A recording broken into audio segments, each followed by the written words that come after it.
Hello everybody, good afternoon and welcome back to Jakarta, Indonesia. It's the FIBA Asia Cup and we're going to watch an important game between Saudi Arabia and Jordan.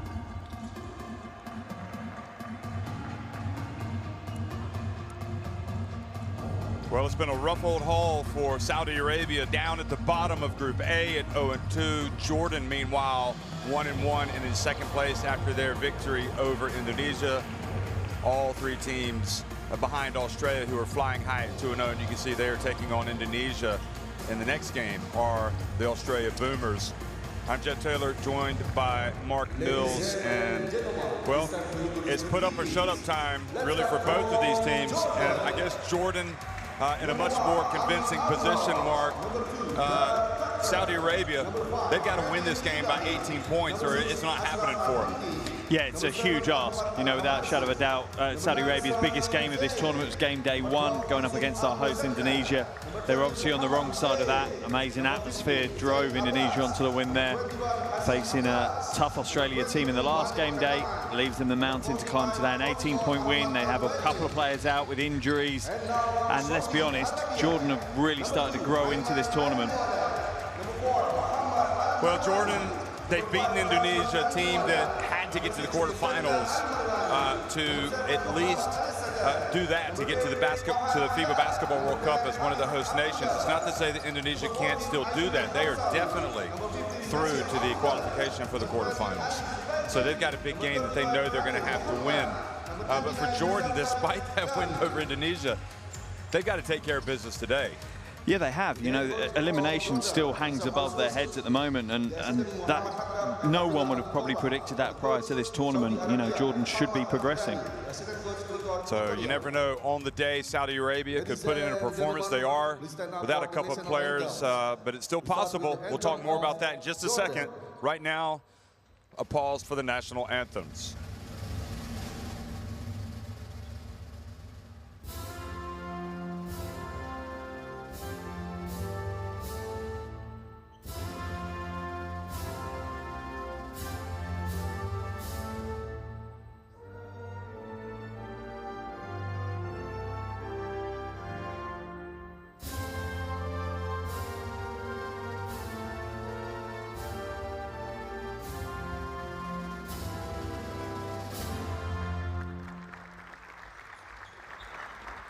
Please remain standing for the national anthem of Saudi Arabia.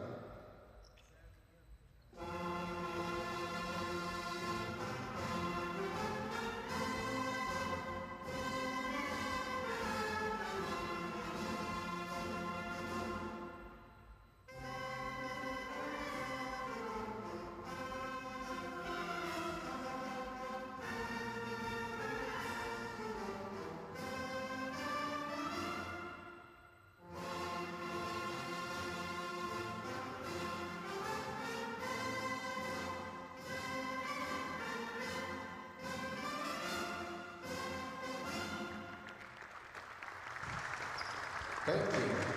Always good to hear those national anthems. Reminds us what this is all about. It's about playing for your countries, and that's exactly what these two teams are about ready to do. I mean, in many respects, Saudi Arabia were behind the 8 ball before this even began, when you consider how they showed up without Mohammed Al-Suwalim, their standout 2.08 meter, 6'10" 24-year-old center who tore his ACL. He was the main reason, or the biggest reason perhaps, that they qualified for this FIBA Asia Cup.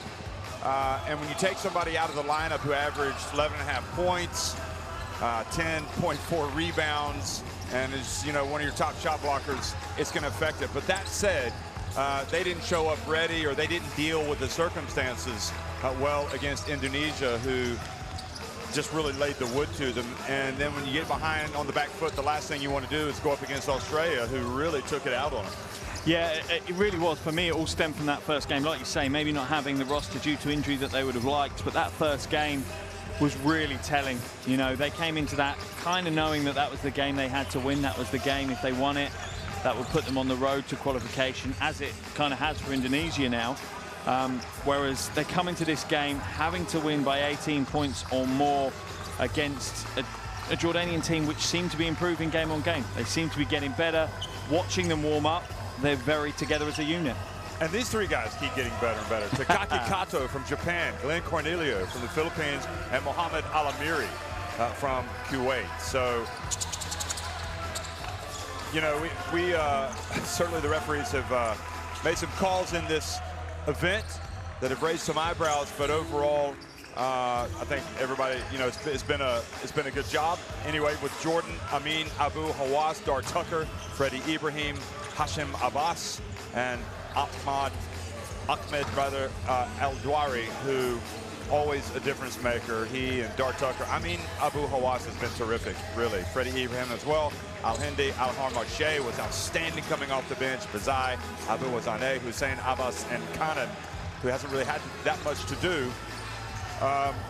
Can't speak highly enough about Wasim Al-Sus, how his team has kind of rebounded from a tough start.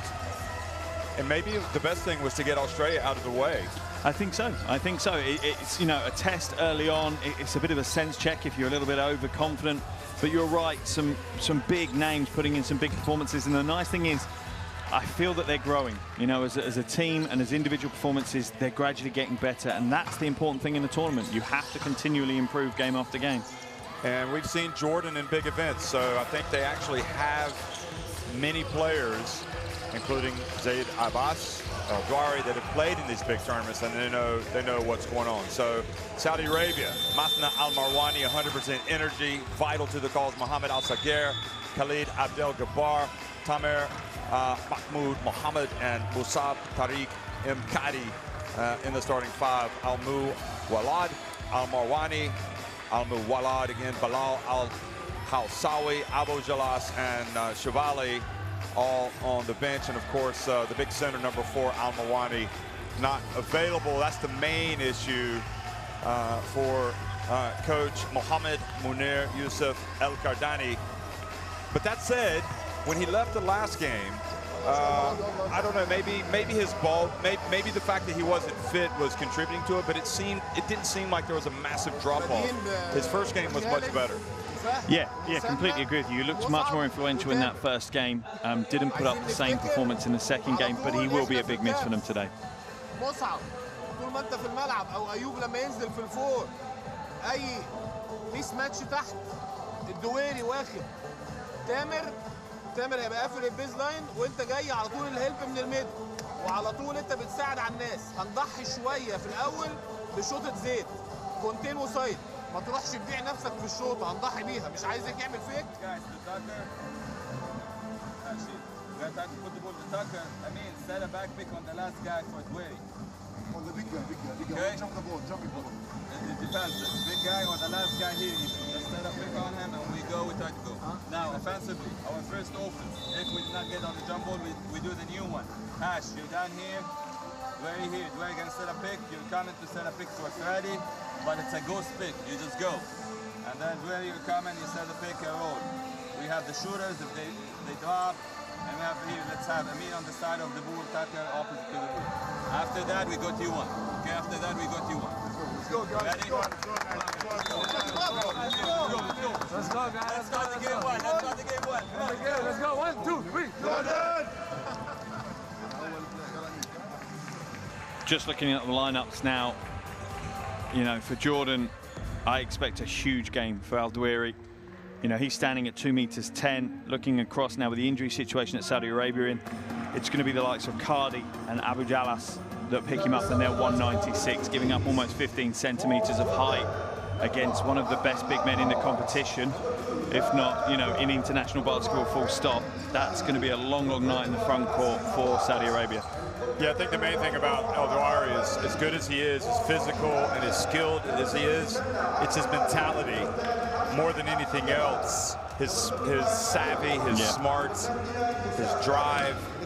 Now here's Abu Hawass, who for me has been a really important player for this team. I mean, he came out and made some huge plays in that last game. And you know what you're going to get from Al-Dwari every game. You know what you're going to get from Dar Tucker every game. Yeah. Those guys need help. Freddie Ibrahim, Abu Hawass, and especially, and Abbas as well, who gets the start today, and Zaid is coming off the bench. Good afternoon, everybody. We're underway here in Jakarta. Big game between Saudi Arabia and Jordan. Jordan, they can lose, but they can't lose by 18 points. If they do, they won't be progressing, and already El Douari tapping it up and in with the putback. Yeah, and Saudi Arabia straight away dropping into that zone, providing a bit more size in the paint, but straight away El Douari showing that maybe a zone's not even going to be able to stop him today. Well, Bilal's been a bundle of activity. Number 8 for Saudi Arabia, the guard.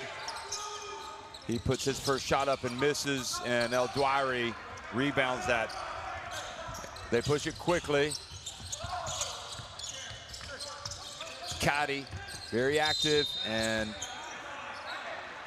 I'll tell you what, I think both players felt that collision. Kadi reaching in, knocking it away, and Abbas, watch this, watch the heads. Right here. Bam. Did you like my sound effects? Certainly added to the collision.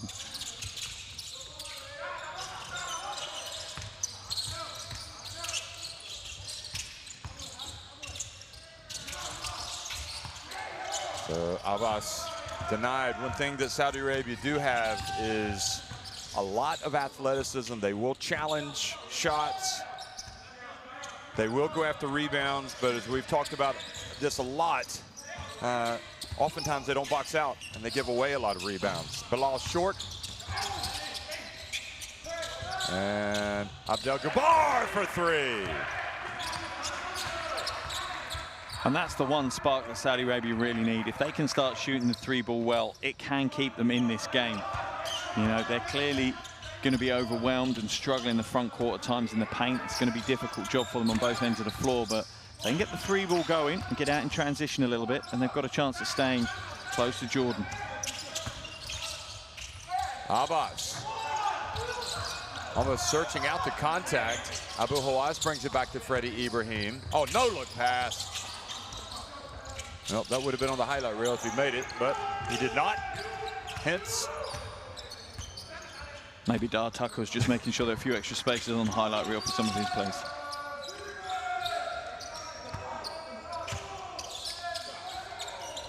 Three-point shot, another one. This is interesting now for Saudi Arabia. They go up 6-2, and suddenly this idea about them overturning the big deficit and winning by 18 doesn't seem as unrealistic. Dar Tucker, and once again, what does that say about El Douari and the impact he's going to have? He's already scored with 2 putbacks. Yep, 2 offensive rebounds, 4 points to his name, and we're under 3 minutes into the game. He could have an absolute field day today, though. I'm not sure they're going to be able to stop him. Al-Marwani, good third 3-pointer of the game for Saudi Arabia. And maybe this small ball lineup isn't that bad for Saudi Arabia. It makes them more mobile, I think so. And it forces them to play perimeter basketball, and that's helped them so far today. I think the movement, is the key. Abbas missing from deep. I'm not sure that experiment is working right now with him in the starting lineup. Kadi puts it back. Oh boy, the pass. Al-Marwani gets in, and then Abu Hawass is denied by Al-Marwani. And I have no idea why Al-Marwani can complain. I understand he was asking for a teammate to cut.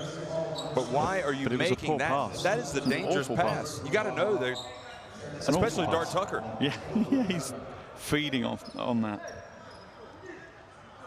Got to win by 18. You can't turn the ball over at midcourt. They're lucky they've gotten away without giving up the layup, but Abu Hawass is a good free throw shooter and makes the first.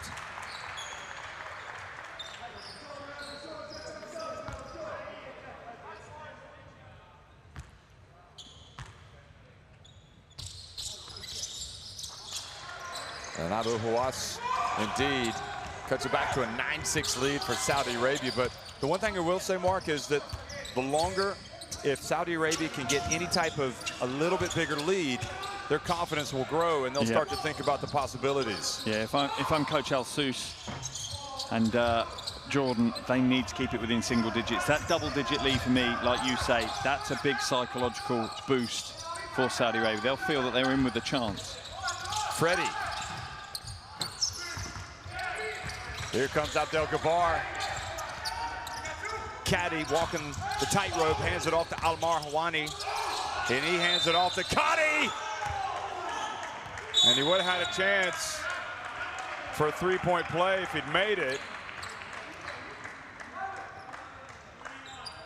I could be wrong, but it looked like El Douari might have knocked over Abbas.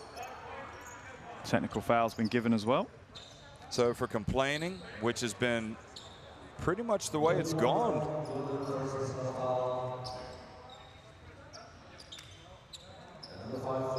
Well. So is that Ibrahim that's been called for the technical foul? It is indeed. Freddie Ibrahim. Well, so Abbas was called for the...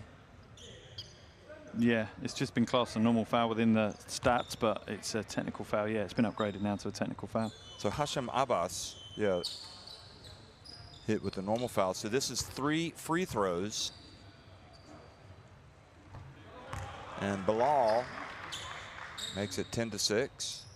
And this is the fascinating part of international basketball for me. You got the favorite, you got the goal differential or the points differential. Yep. And then you add in the country versus country aspect, and all the passion starts to come to the surface. Look out. You don't know where this thing's going. Oh, absolutely. When you compare it to club basketball, it's completely different. You know, the energy and the expectation, and so much sits on these games. You know, people can be passionate about their clubs, but it just doesn't rival how passionate they become about their countries. And, you know, for Saudi Arabia, they lead by 5 now. Only 13 points more do they need to open up the gap to stun, I think Asia Cup would be the right word. Well, every opportunity is important for them, remember. And they missed one of those free throws. Abu Hawass, meanwhile, just grazes the net. And Al-Sous is thinking, might need to get a timeout.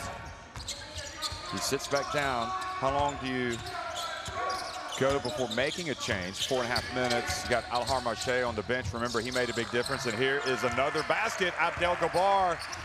And look out, folks. 13-6. It's game on. Saudi Arabia getting closer and closer to that margin that they need. Abbas. They need to stop shooting the 3 and use their biggest asset on the floor. Literally, Al Douari needs the ball. And Almar Wani gets in for the layup. And look at the self-belief on the faces of the Saudi Arabia players. Kadi, the bounce pass, the finish. Saudi Arabia have been phenomenal, absolutely phenomenal. 5 minutes in and they're already up to 15 points. They're a low-scoring team. They're in fact the lowest-scoring team at Asia Cup so far. What a great first 5 minutes. But it's down to Jordan here. They need to adjust their offense. It's not working. Put the ball inside. Every time we put the ball inside, we score. We get all baskets from offensive rebound, put the ball inside. Keep attacking. You miss one layup, it's not a big deal. Keep attacking them. Don't start to settle for shots. And we're settling and we're scoring 0 shots. Attack the basket. Guys, we need to get back on defense on transition. That's not acceptable. If I see that happen one more time and put the 5 guys out, we go back on defense. No way, we don't have offensive rebound, you guys. They both out now. So go offensive rebound. Now, on this play, we ran 0, but guys, look, wait, try to set the pick down and seal. Look inside. You know, I mean, you were talking about it. You got the big, it's not just him, it's Dart Tucker. And it's you know, across the board. When you get your feet wet, you get into paint, good things happen. You get fouled, you get, you know, offensive rebounds and putbacks. They've got to be more intelligent about how they're playing their offense. I don't know if it's arrogance or complacency. You know, settling for that outside shot, and settling is the right word, is not the way that Jordan are going to win this game. They're going to end up losing this game if they carry on playing that way. They have to go inside.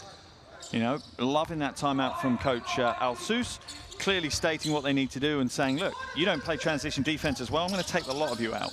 And Hashem Abbas comes out, replaced by Alhar Marche, and coming right out, and Dart Tucker, after that timeout, takes a three-pointer. I don't understand. And you see Coach El Sous fuming, walking back to the bench, giving a tirade to the players that sit on the bench, clearly not listening to the timeout that's just been given. Bilal, mid-range, and offensive rebound. Oh boy, what an opportunity that was for Tomer Muhammad. And another three-pointer, Abu Hawass. I mean, he's speaking English, and the two guys... I'm telling you now, I'm taking out 4 players, leaving El Douari in and bringing the rest out. They are not listening to him. They're not running what the coach is telling them to run. Get off the floor. That's a simple message from me. El Douari. And no one crashing the boards with him. They have the advantage in the paint. No one crashing the boards. Just, yeah, this is a big, big problem for Jordan. They need to correct their mindset right now. They're going to potentially crash out of Asia Cup. Muhammad gives it a drop, and they can feel it. You can look in the eyes. They've now opened up a 13-point lead. Remember, they need to win by 15. Excuse me, they need to win by 18 points. They're leading by 13.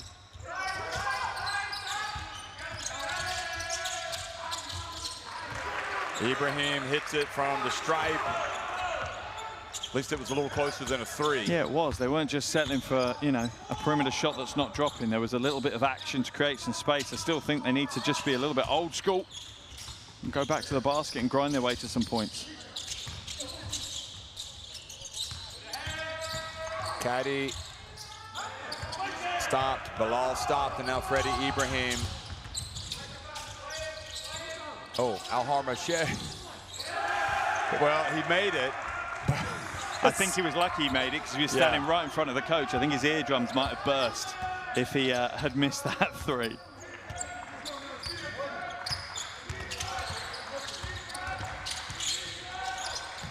So back to a 19-11 lead for Saudi. So change is coming. Bazai comes in, Kainan comes in. So Ibrahim is coming out. It's interesting that he leaves in Dart Tucker, but he does take out Abu Hawass.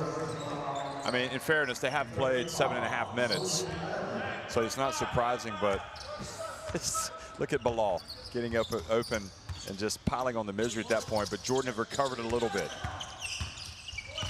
Kainan, there you go. See, it's simple, isn't it? That's his game. It just felt like a light bulb moment maybe for the team will flash on that one. That should be Jordan's game all day long. That should be just a move we see repeated time and time again.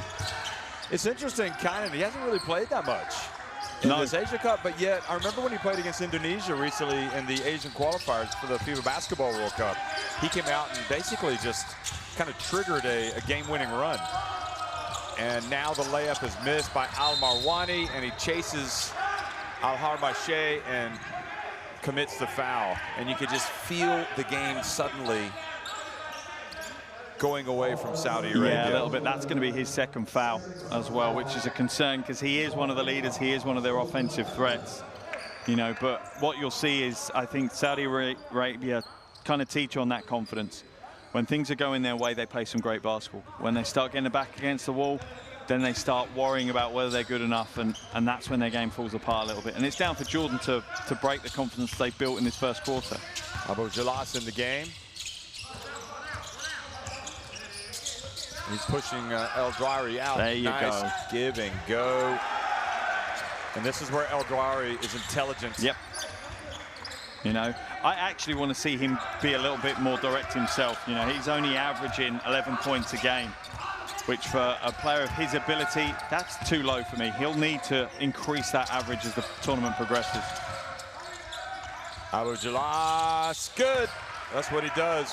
I think the thing about El Douari, though, is he is almost so textbook perfect in terms of making the right play that he's not selfish, if that makes sense. He's been schooled in that way at Fenerbahce. Yeah, I think at Fenerbahce as well, he's got people cutting off him that probably are higher profile and more demanding of the ball. You know, he is seen as the facilitator in that low post, whereas here in this Jordan team, he needs to be the go-to man.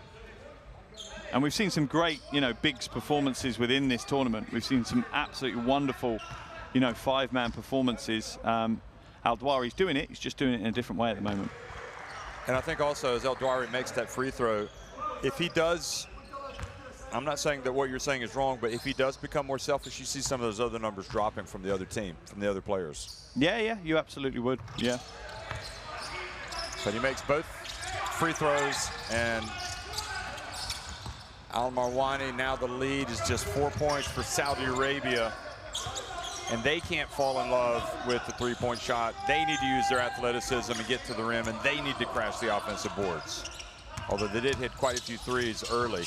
Abu Jalas, well, he's just hit one. This time he bricks it. And his coach, open hands. What was that?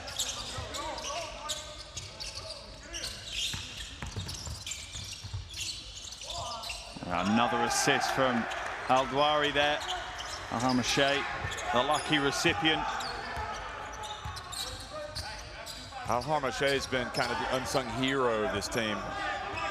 Yeah, he truly has. He's been one of those players that, you know, he's not going to get the headlines. He's not grabbing any of that. Because he's a veteran and you know how good he is. But look at Conan now coming up and making a big play on defense.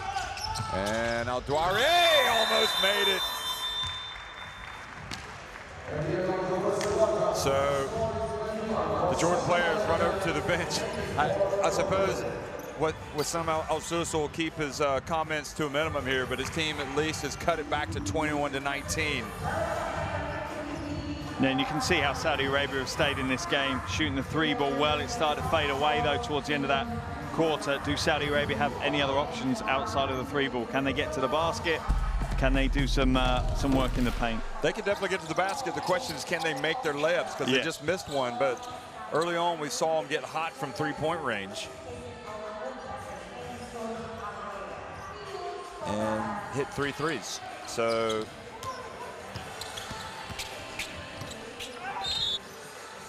and then there were challenging shots at the rim. Of course, they put Abu Hawass on the line. Look at that. That is just textbook give and go. Abu Jalas hit that jumper. Weak side. Top screen and normal horns, easy layup.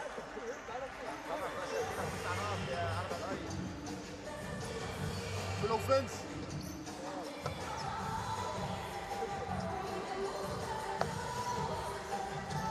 باك هيد اجين يا خالد مع فهد. جود باك سكرين في باك هيد. خالد ناصر سكرين لخالد وقف. Get the courtside 1891 app. Streams, schedule, scores. Just scan in that barcode. It'll go to your smartphone. Get all the action in international basketball, including the FIBA Asia Cup. And you have a feeling that Saudi Arabia are going to rue giving up that 13-point lead so easily, because they did give it up reasonably easily. They didn't put a huge amount of pressure. They didn't have, you know, 2 fouls in that first quarter. They weren't physical enough. Yeah, never really got a chance to say that as big a favorite as Georgian are, they're not so good that it's a done deal, if you know what I mean. Yeah, no, absolutely. And it really started to look a bit shaky early on. They're in a 2-3 zone right now, Jordan. Al Marwani follows up the miss. And then he went up for the reverse and missed it, and another missed opportunity. I think he was worried about El-Dwari coming over and blocking it. I think most people would be in that situation.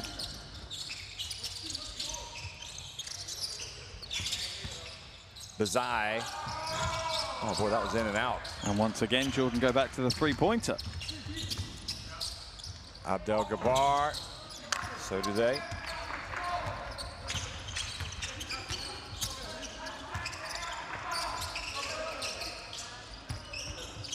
Oh. Lost his dribble. I think he felt like he was going to take Abu Jalas. Abu Jalas slow getting down the floor. Al Marwani. I mean, it took him about 5 minutes. Just came out, but changed the quarter. Here we go. 3. Nope. Oh, that was great team offense by Saudi Arabia. Selfless play, moving the ball quickly, breaking that zone down and creating some space for the shot. If they play like that, they'll certainly score more than they have in any other game so far. Oh, good catch by El-Dwari. That was at his feet. Oh, Right idea. Just led him a bit much. I don't know if he thought he was going to run for the reverse.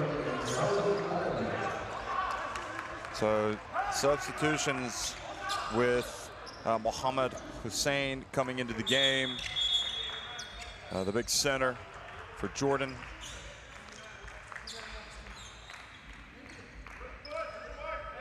Also coming in for Jordan, number 6, Ashraf Al-Hindi.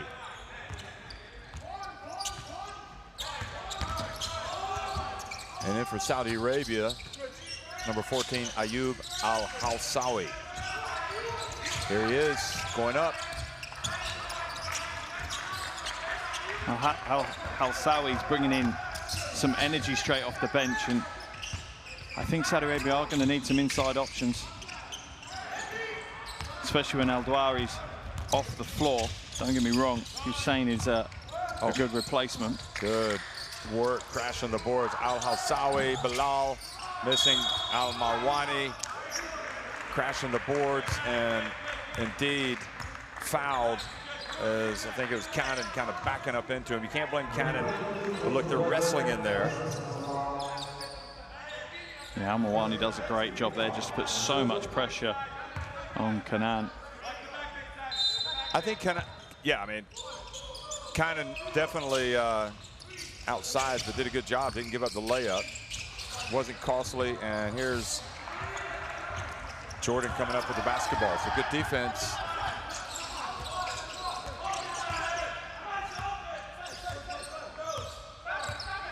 So here comes the play. Bazai. And he hands it off to Hussein. I mean, it was, you could actually, it was almost as if it was a run through. It was kind of like they were like, okay, do we go here? Do we go there? Yeah. But even then, Saudi Arabia didn't defend it at all. No, they didn't, but you don't necessarily have to run the play at full pace. And for Jordan, they just have to run the right plays through the right people. Abu Zalas. Al-Hawsawi, good thing he's in the game. He's giving him some offensive rebounds, and that usually leads to buckets. Abdel Gabbar, a little bit off. Now he comes from behind, knocks it away, and commits the foul. And for Saudi Arabia, the defensive end is becoming so much more important now. As you see, easy call for the officials on the foul. You know, they've scored just 54 points in their loss to Indonesia, 52 points in their loss to Australia. So you kind of feel that realistically they need to keep Saudi Arabia below 60 and an outside 65, because they might not have the offensive firepower to win a game past that. Zayat's off. Not the play that Al-Sus is looking for. Al-Marwani falls over, another turnover. Al-Harmashe, good, that's his second three-pointer.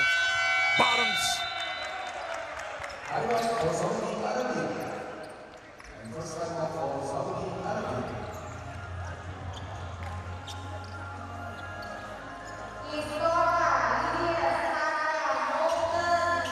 And there's the three from the corner, and you know we've raved about Al-Harmashe. He just does the right things at the right time. You know, I'm still not sure they should be shooting threes at this point, but if he's going to hit them, he can keep shooting them, and Coach Al-Sus, I think, will let him carry on. It was very clear that there was no over number for Shout or Musanna. Control the tempo, take the ball, and play 5-on-5. ده الحته اللي احنا قلنا عليها بين ان احنا نجري، مفيش جري صريح، اقفوا. اخر كورتين 3 احنا لاعبين غلط. احنا مخلصين الكوارتر ما جبناش لسه حاجه، بقالنا 3-4 دقايق. في الاوفنس بتاعنا مش ماشي، دفاعيا احنا مش وحشين. في الاوفنس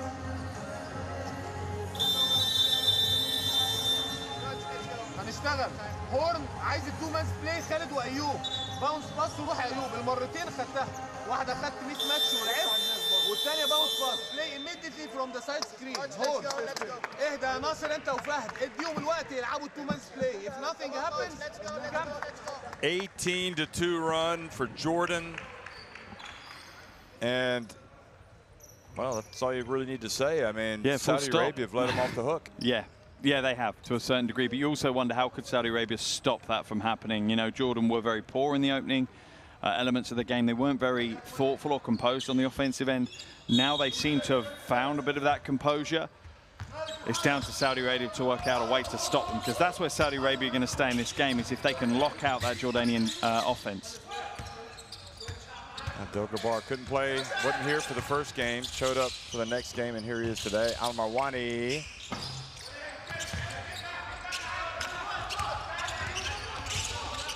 Certainly made up for it in game 2, though, playing 36 minutes. Yeah, he did. I think they made him do a double shift on that one.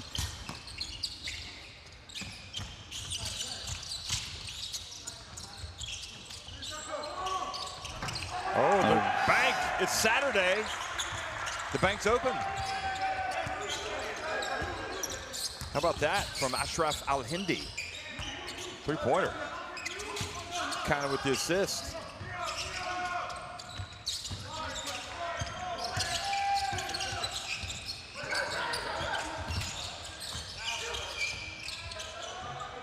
That's a really good offense from Saudi Arabia. Starting out in that horn set at the front, and then plenty of cross-down screens to create the space and the confusion for Jordan's defense.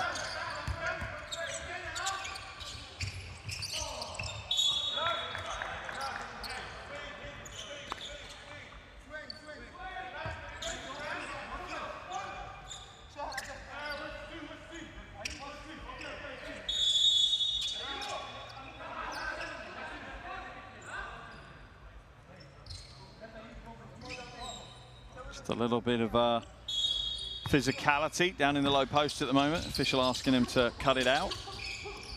Oh, Hussein and Abu Jalas. Here's Hussein.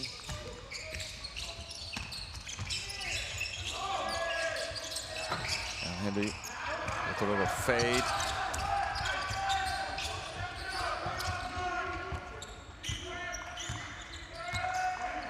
And I fully respect how Saudi Arabia have attacked this final game, you know, having 2 players pick up injuries in that second game, having a big task ahead of them, but they've not backed down from the challenge.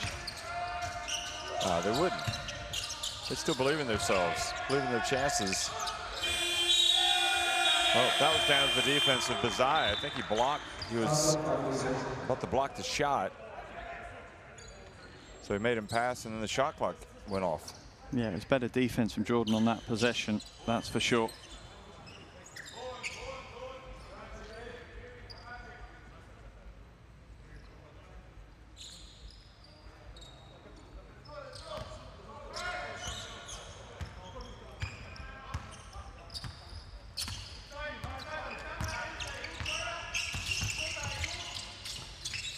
Al-Hindi, feet set. Tries in the game to shoot that shot. And Jordan now running off a horn set as well. So much of modern basketball runs through horns to start the process. Jordan's far more simplistic, though, but far more profitable as well.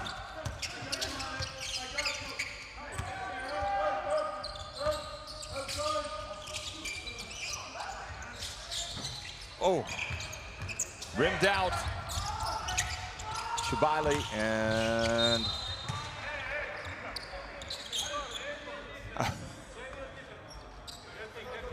it could have been an expensive repair bill for Al-Marwani to have to stump out with if he'd kicked it into that camera. I know. It's like it was on the tripod. It hit the tripod. Good tripod. Didn't fall over. Maybe if it hit it a little bit higher, it would have been a problem. Cannon.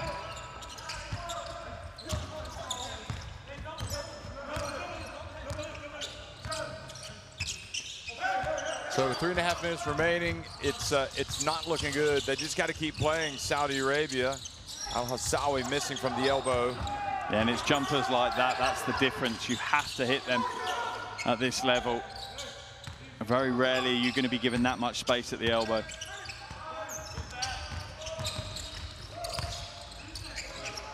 Good pass to Abu Jalas, and Abdel-Jabbar gets in for the tip, and then Al-Marwani gets it to go finally. And that's good hustle, you know. Saudi Arabia clearly showing that they're not giving up. They're chasing every single point that's available for them, crashing these offensive boards hard.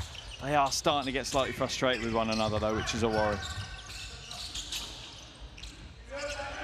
Sami Bazai!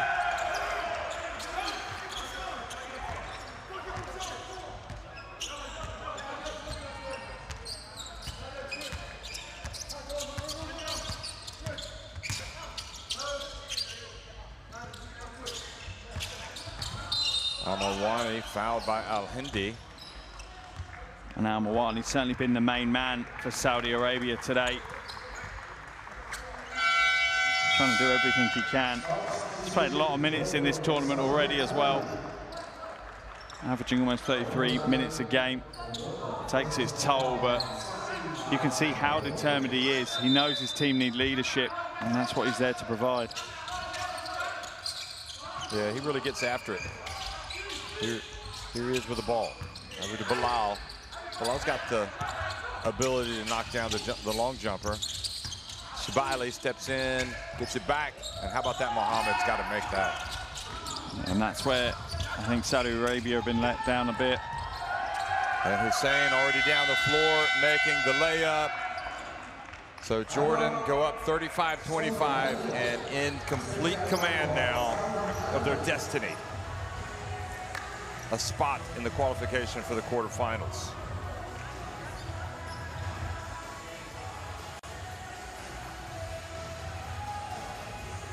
And you wonder what Coach Al-Qadani can do. You know, how can he alter things? Big changes needed. Be interesting to see what he says in his huddle. مصعب هيجيب علي. اسمع الترانزيشن ديفنس يا شباب. ينفع تامر ضيع الكوره صح؟ الراجل خد فيرست هنا اوتلت، اتنين ضاغطين عليه وواحد واقع على الارض ومفيش حد بيرجع. ده احنا قلنا الاربعه سبرنت باك وواحد يعمل ديلي. ايه التعطيله اللي بتعملوها هنا دي؟ فالراجل يعمل بصه في اتنين يجي ايزي ليا. سبرنت باك سبرنت باك، املى الزون. متنى الواد 9 ما بيعملش اي دربلايه. هيز كاتش اند شوت بلاير. بيلعب في الدوري السعودي وانتوا عارفينه. اقطع خد الشوط. الكوره هنا لازم اكون في رجل. انا ما بتكلمش على دي، انا بتكلم لما طلع من السنجل سكرين وشاط في وشه. I'm not sure it takes a great translator to work out what Al-Qadani was talking about in that timeout. Clearly transition defense, and again, it doesn't take a coach of Al-Qadani's quality to work out. It's a bit of a problem for Saudi Arabia right now, as they gave up a full court pass to Hussein for the easy two, and every single point that Jordan put onto the scoreboard just makes it the mountain a little bit taller that Saudi Arabia have to climb.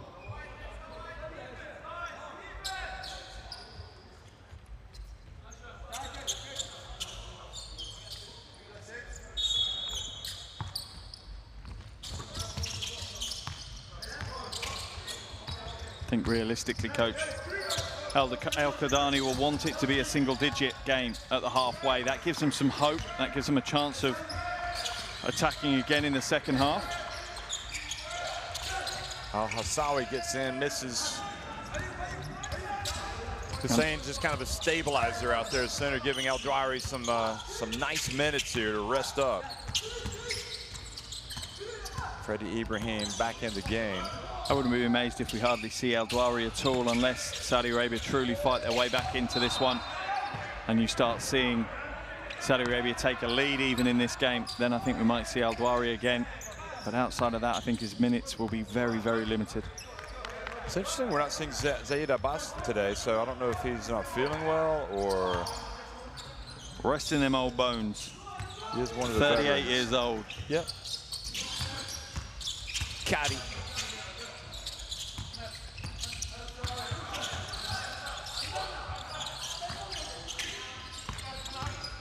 Here he goes again, Al-Marwani. And you see the difference between Al-Marwani and some of the other players. You know, they've all got that move to the basket, but it's having that composure and that finish when he's under contact and under pressure at the basket. The rest of his teammates at the moment don't seem to quite have that.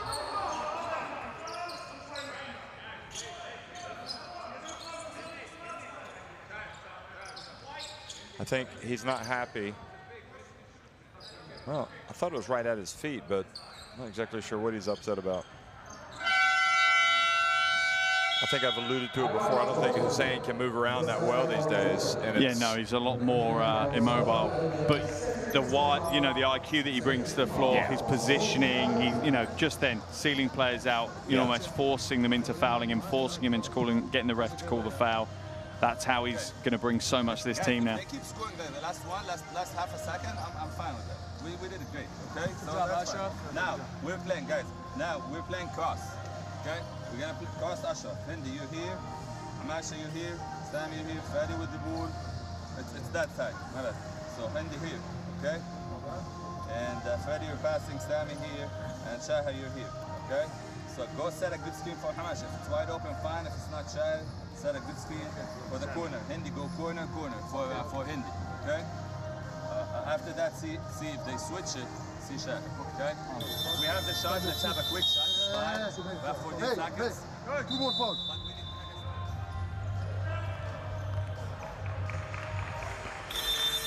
Al-Hindi hit this three-pointer.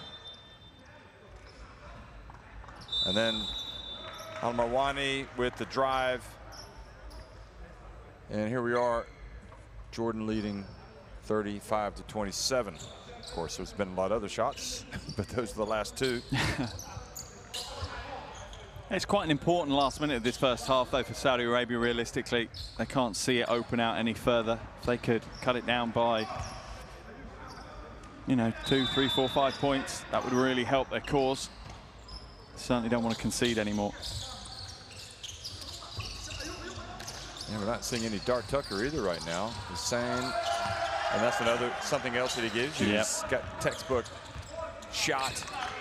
I think it would be kind to call it a jump shot now, though. There he is, going for the steal. Look, he had hands. Ibrahim, see if he throws it back. Nope, he's just gonna take it all the way. Should give an assist to Hussein.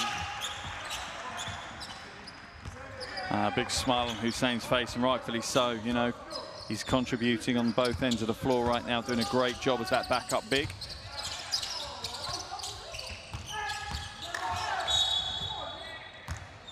And that's where, like you say, the lack of mobility can cause some issues when he gets on that switch.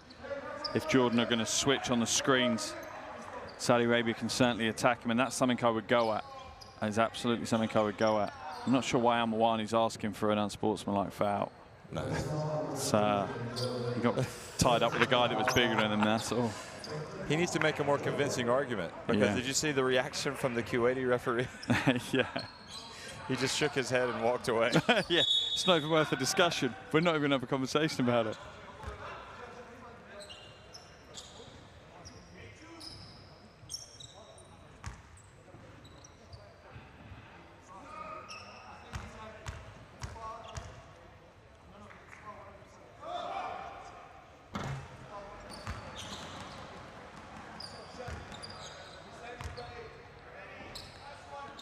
Just 2 from 4 from the free throw line today, and it's actually the one area of the game that they've played really well. They're leading prior to today's game, Asia Cup in free throw shooting. They shot 88% from the free throw line in their first 2 games.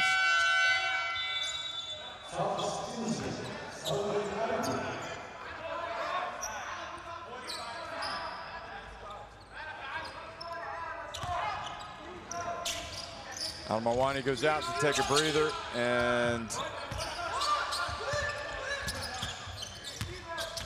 guess that's not to pick up a 3rd foul. Freddie, he was going in for a dunk.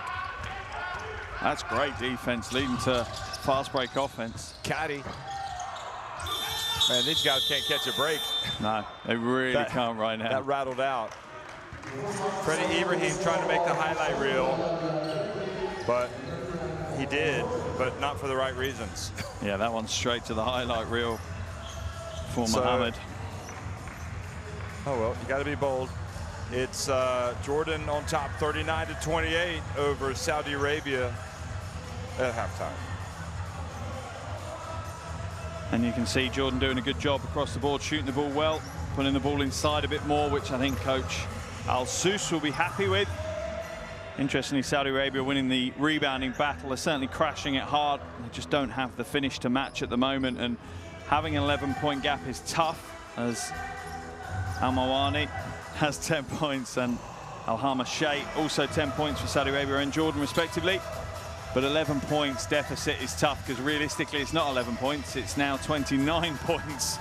That means that Saudi Arabia have to score. If you wonder why I'm struggling to speak right now, it's because Mike colleague next to me is throwing some serious shapes. Don't believe a word of it. Here are the highlights. These are the guys throwing the serious shakes. It's interesting that it really took the second unit to bail out Jordan, because they were kind of living by the three-point attempts or trying to, and they weren't. Coach had to make a change. It was that kind of stuff that was giving Saudi Arabia the lead, coming out and hitting some threes. And the good thing for Jordan is they've got El Douari out there. Look at that. That was actually at a very important time of the game when they were wobbling.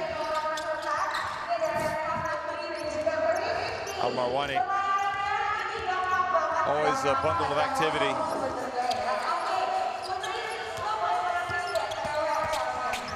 And then Dart Tucker throwing it up.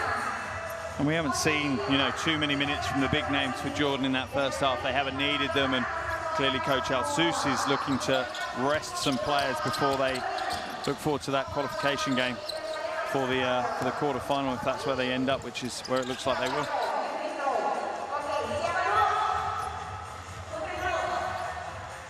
So remember, Jordan, they need to lose by not more than 17, so they can't lose by 18 or they don't advance. And Saudi Arabia, they have to win by 18. I know I'm saying the same thing, but in different ways, but that's the case. With Australia definitely through to at least the qualification for the quarterfinals, and Indonesia as well. Those two teams will play next.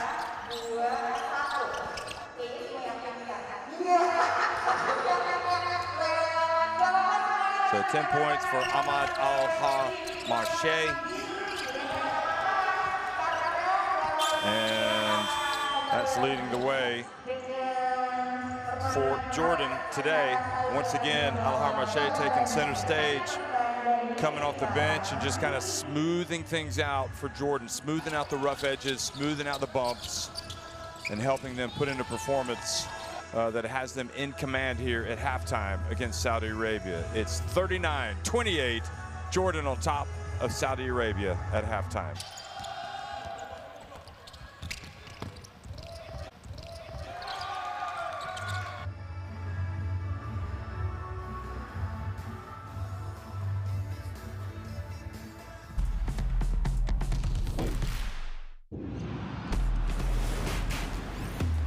Who will you become when the moment arrives and you're carrying the expectations of an entire nation, representing your people and their dreams, the colorful faces in the streets, the screaming fans in the stands?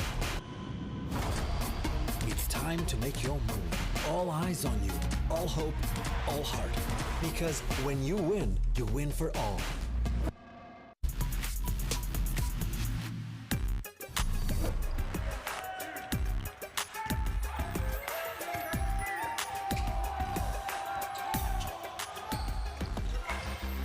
Gökçen, his second three.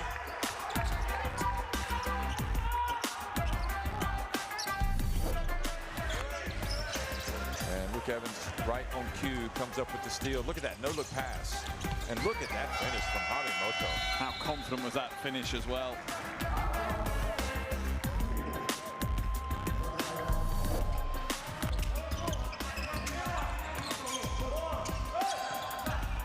Bounce pass. Kazemi fouled as he goes up by Roman Marshall.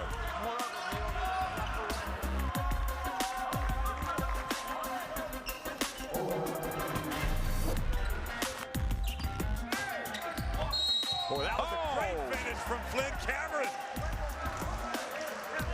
Unreal. Falling out of bounds and just manages to scoop it up. Spin on that off the glass as well. Or rather, Wild actually gets it over to there's Darwich. Senior El Darwich. Pass intercepted by Isaac Davidson. He quickly gets, oh, look at the pass to Menenga. Great Tall Blacks basketball.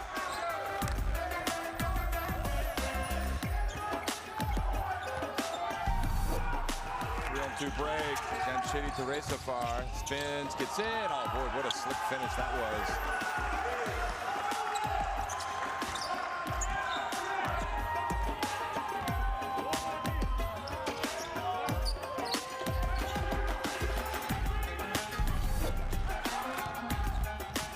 And second hustles down. Hands it off and flush. How about that for the first points of the game?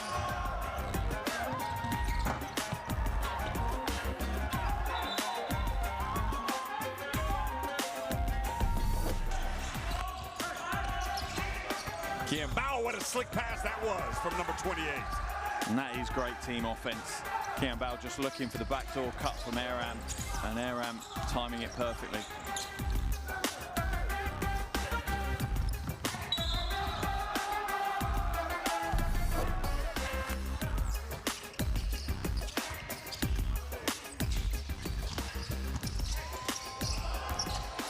Oh boy, look at that passing. Tominaga, good.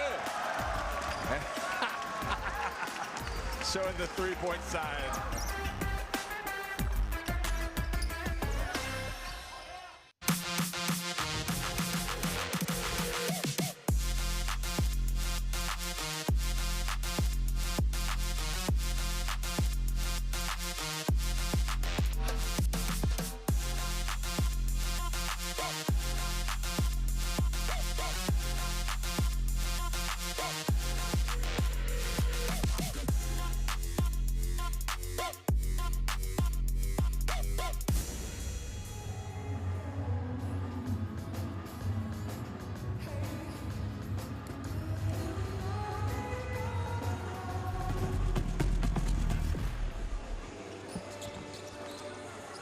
Well, as always, Ahmad Al-Hamarche getting it done for Jordan, and he's been important again today, hasn't he, Mark? Yeah, he has. Perfect from the field as well. You cannot ask for any more from him than that. And today, you know, usually he's playing a lot more of a supporting role, but he's come in and done a phenomenal job for them today offensively, leading them in scoring 10 points, 2 from 2 from outside, 5 rebounds as well, leading their scoring.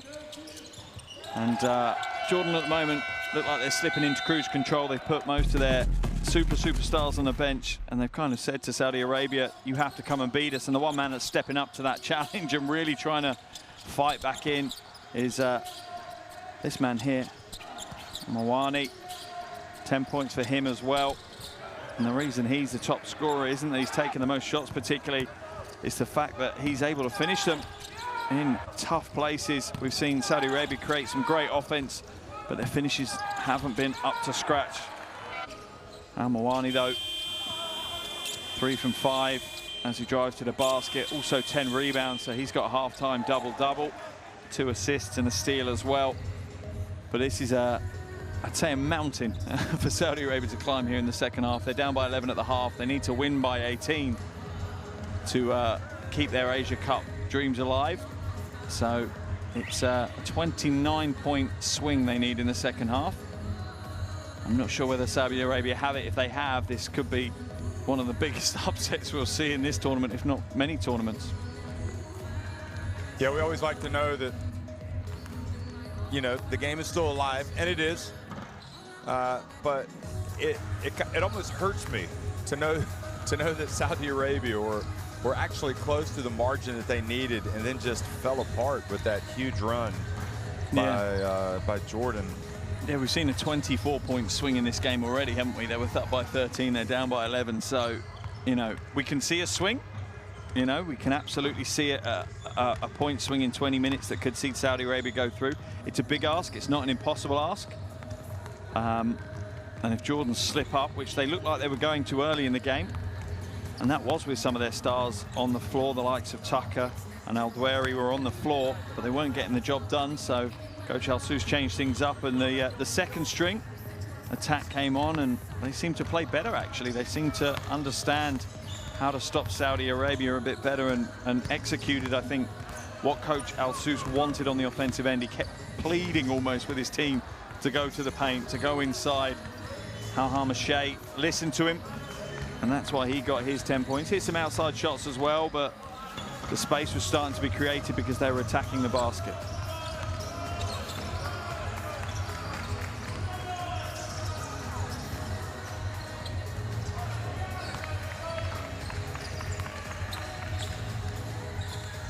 And you wonder what coach El Kadani has spoken to his team in that locker room. Al-Mawani there leading them with 10 points. Abdel Gabbar with 8 points. And then you've got Bilal, who hit that solitary 3 early in the game. And he's going to need some support. There's his double-double.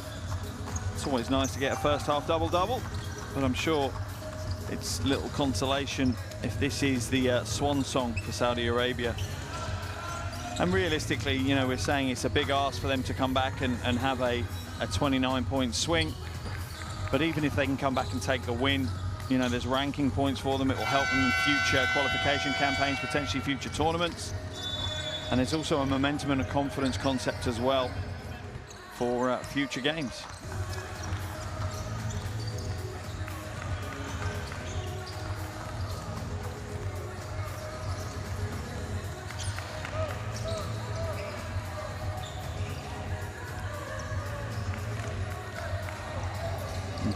Jordan are warming up and they look so confident and relaxed at the moment though. But don't forget, Saudi Arabia are in the second round of the World Cup qualifiers, yeah, so absolutely. they'll be playing soon enough at the end of August. If they do not come back and get the win that they need, the 18-point win or more, Dar Tucker. I don't know how Coach Al-Sous is going to feel after this game, even if his team wins, because you know, the start was so shaky, and his main men, it wasn't registering. I mean, like a few of the guys were not registered, they weren't taking on board. I know that it's impossible to do exactly 100% what your coach says, but it seemed pretty blatant to me that he said, go inside. Yeah, I want you to go inside. And the next thing you know, they go back out on the court, yeah, and you see 3-pointers. You have to at least follow the theme that the coach is trying to bring. You might not be able to execute that exact play, but if he's asking you to attack the basket, it's unlikely he's going to be happy, or you should be shooting from way downtown, which is what, 2-3 possessions, that's exactly what they did, and that would be a concern for him, and I'm sure he's had that conversation with his team in the halftime locker room.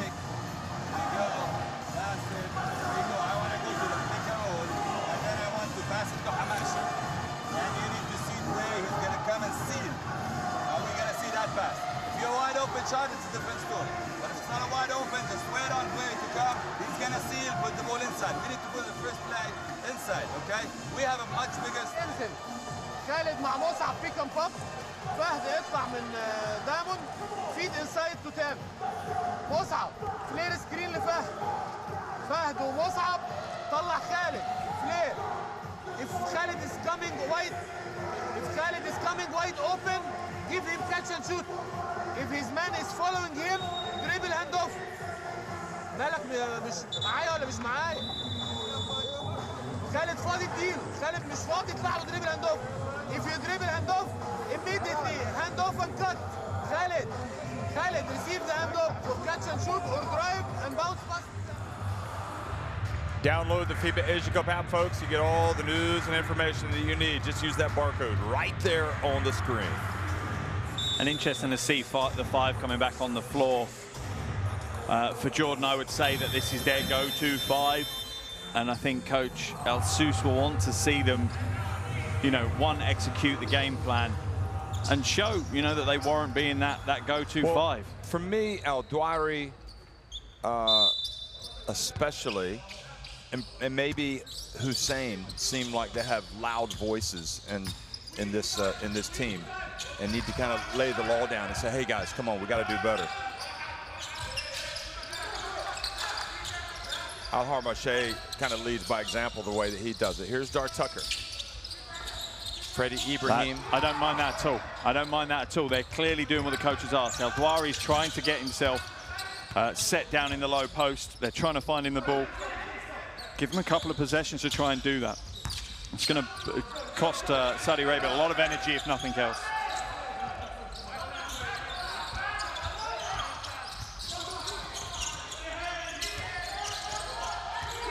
Shot clock about to expire, and Dar Tucker takes it away.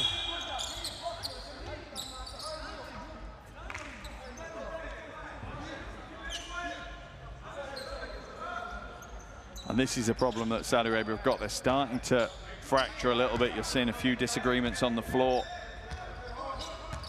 And the deficit becomes a big problem if you're not in it together. Alley-oop. Fouled as he goes up.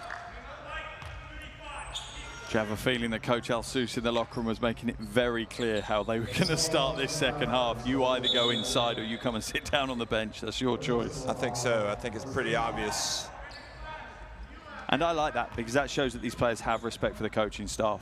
You know, there's a concern if you lay something down very clearly like they did in that timeout, and it not necessarily gets ignored, but doesn't get executed pretty much instantly. Whereas now they've come out of the locker room, they've bought into what their coach wants them to do.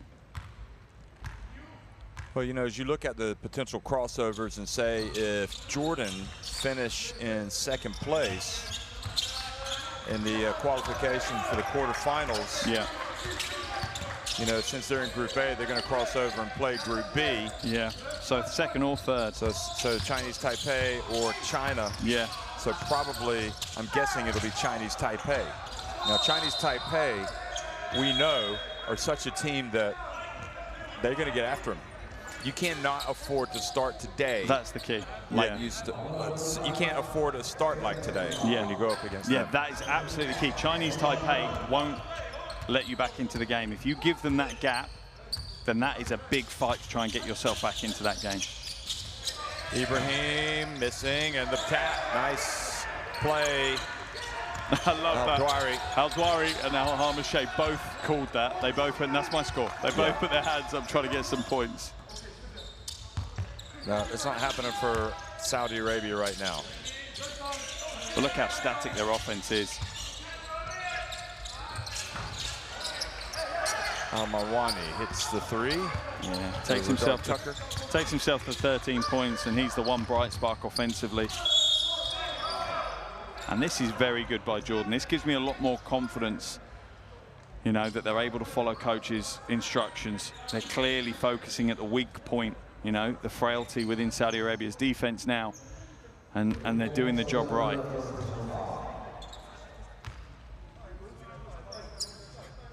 That was, I mean, I don't think Bilal realizes that even though he picked up the foul, the caddy was swinging down like an axe on Al-Dwari.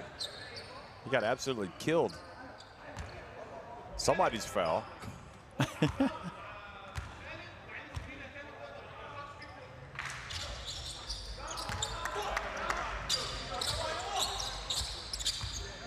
And for me, Jordan have come out of the locker room far more focused. You can even just see it from their facial expressions and how they're buying into playing defense.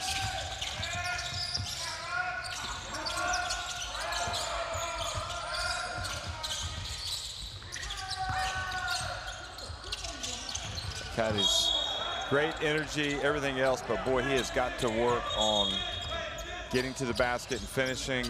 He's got to work on his jumper. Yeah, he truly has. He really, really has. And to be honest, it goes across the board, I think, for a lot of the Saudi Arabia players. They've got good handle, they've got good strength, they're getting to the basket, you know, they're getting open shots, but it's just that finish that's let them down. And it's been the same throughout, you know, throughout this Asia Cup. They're the worst field goal shooting team in the tournament, 31% in the first two games. And you're not going to win games at this level if you don't execute at a higher efficiency. Al-Hamashay gets popped here, look.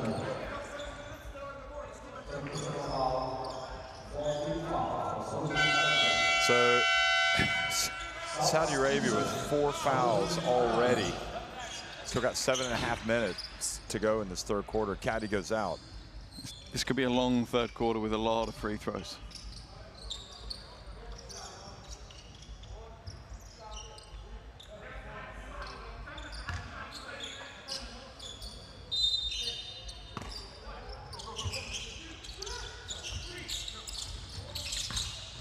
Al-Dwari keeps it.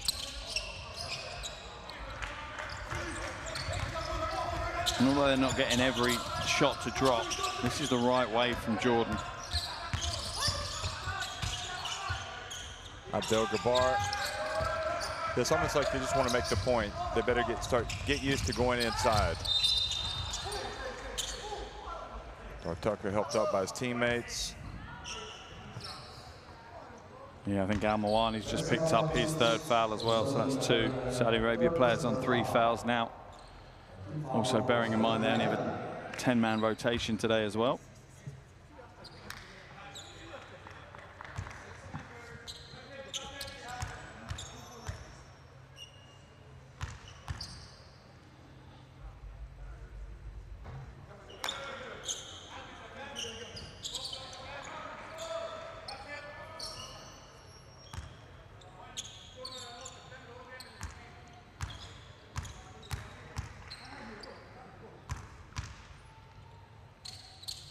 And really, Mark, I don't know.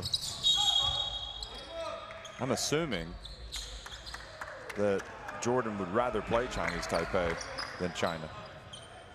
Yeah, I think you would. China, obviously, there's a blip, there's a bump in the road for them at the moment. It's not particularly gone their way, you know, a tough first game loss. And then, obviously, taking it to the wire with some real poor discipline within their team. But I think, well, I presume that they're going to have reinforcements come in. So I think China, yeah, I think Zhou Qi coming back in will, well, it completely makes China a different team. Makes them a completely different proposition instantly with his arrival if he's back in. So yeah, I think Chinese Taipei will be the preferred opponents, but neither of those options will be an easy option. Good block. I think, yeah, China have been disappointing, losing the first game, although you got to give credit to Korea. But the way they had to win last week, the way they had to win against Bahrain, that was pretty scary stuff for Chinese basketball fans. Yeah, it truly was. If they were sitting 0-2 right now, you know, they'd be on the brink of elimination, and there would be a lot of fans back in China that, I don't even think disappointed would be the word. I think they'd probably be quite angry to see their team. Well, no, had they lost that game, Bahrain would have had the head-to-head over China, and China wouldn't have any wins going into tonight, so they would have been eliminated. That's mad, right? That's crazy to think that. But it just shows you that you just can't take a game off. Yeah. You know, tournament basketball, it's not like a domestic league season, is it? It's so quick. You know, whether you're up or down happens in one game. But the beauty of competition, yeah. Wow, the thunderous hammer. Oh, Al Mawani just put on a poster by Al Dwari. Look at this. Good hustle on the offensive glass. Oh, ho, ho.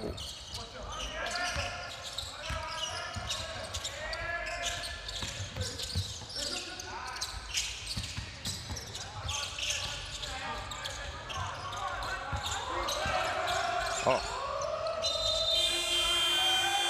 And Bilal just turned right into Al Harmache and was tied up.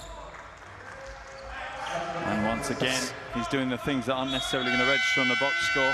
Al Harmache.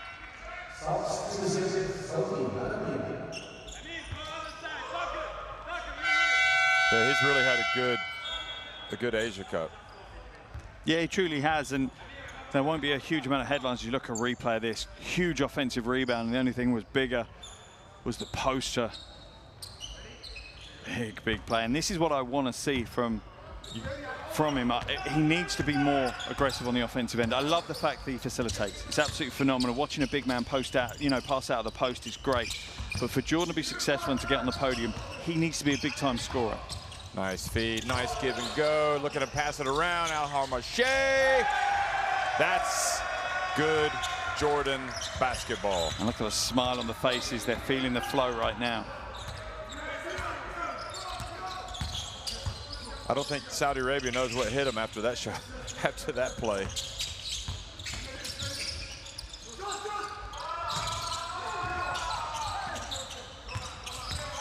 Good bounce pass. Straight down the camera. Just posing for the screenshot.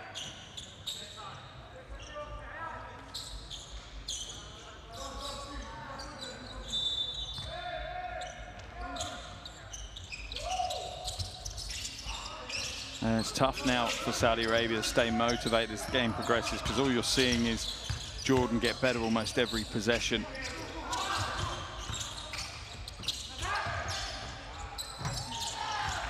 Well, at least, nice shot. Yeah, at least he's been able to Ayman Al-Muwalad has been able to get a three-pointer, stop the bleeding, so to speak. There's still a 15-point lead, so they have to now outscore them by 33 points, Saudi Arabia. Yeah, in 14.5 minutes.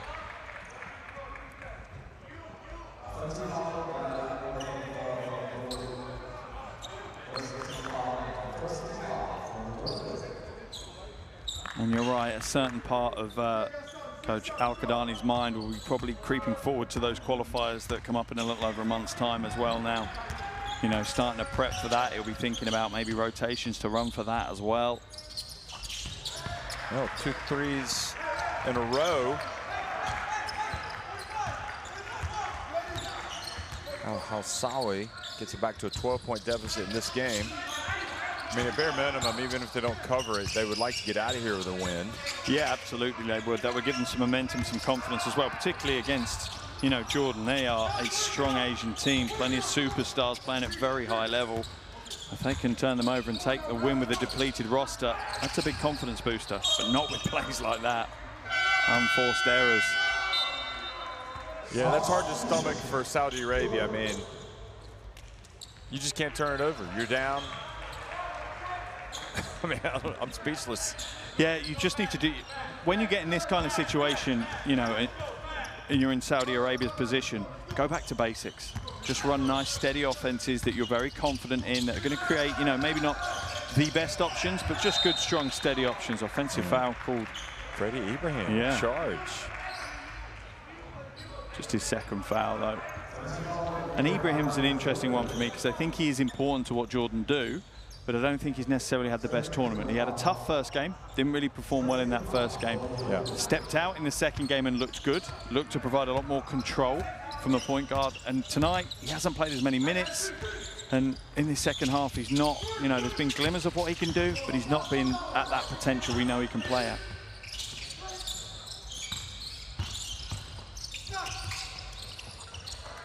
Abdel-Jabbar keeps the scoreboard ticking over.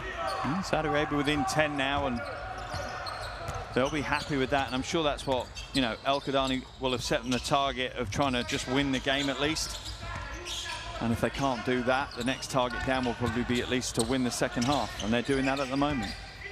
Abu Hawass, a little bit more energy, and there's El-Dwari doing something that nobody is going to be able to stop. Yeah, 14 points, 11 rebounds now. El-Dwari with the double-double. So he's exceeded his point-scoring tally in any other game. Previously, it was 12, and that was against Indonesia. I do think at some point we're going to see an Abu Hawass dunk. Yeah. We've seen a few of those. Al-Muwalad missing, and Ibrahim bringing it up. Yeah, I don't want to be down on Jordan because, but, you know, you see that, and Ibrahim is just definitely, somebody needs to rally him. They need him to play at a certain level, and he's nowhere near it right now. Look at him. Yeah, he's not, and you can see psychologically he's frustrated with himself. He's frustrated with the way the game's going. He's probably a little bit annoyed that he's been taken off the floor, but it's for him to correct. At the moment, he's not at the level they need him to be at, and Coach Al-Sousi's right. He's not the best option for them at the point guard.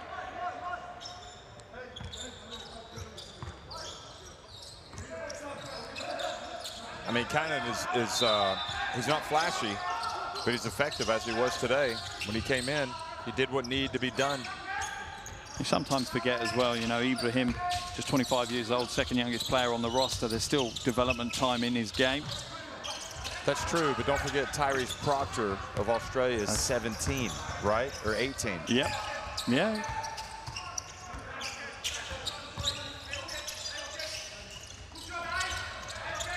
Desai catching it. El-Dwari. Abu Hawass, three-pointer. There you go. Third assist of the game for El-Dwari, and You know, that's what we've seen so much of from him in this tournament so far. I think he actually probably takes more joy out of being the facilitator than he does the scorer, the way he plays the game. Push off on Saudi.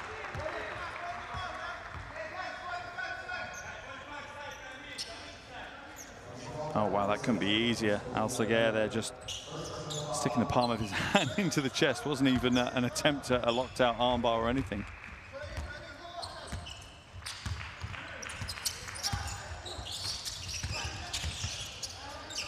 Abu Hawass, count it, that's 2 in a row. Yeah. You know, he might just be the key for this team if he can be, I don't want to say more dynamic, but if he can really pick it up in terms of points production. Because as it is, you know, you rely a lot on Dar Tucker, which is fine, but you need more bodies. And that Hamashay's coming out and producing off the bench. And that's the key, particularly, you know, at the tournament, you're going to come up against coaches that have done a great job in their scouting reports. They've worked out a way to lock down your top scorer. Who's going to step in and pick up that points deficit? You know, if someone finds out, okay, this is how we're going to play Tucker, this is how we're going to stop him from getting his points, and it works, who's stepping in to fill those points up? I think you're absolutely right that Abu Hawass would be the logical next step, but you're right also that he has to proactively do that. Yeah, exactly. He has to go after it and say, do you know what, guys, we need to funnel some of the offense through me. I need to be a point of, you know, a point of focus in our offense for me to be ready to take that mantle if I need to.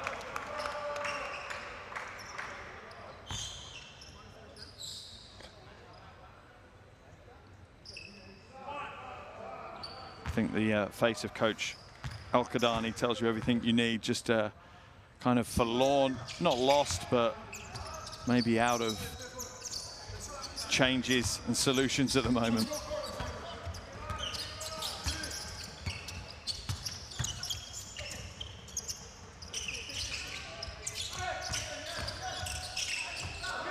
Drive down low, Abu Hawass back outside the cannon. And Cannon drives in, gets the rebound off his own miss.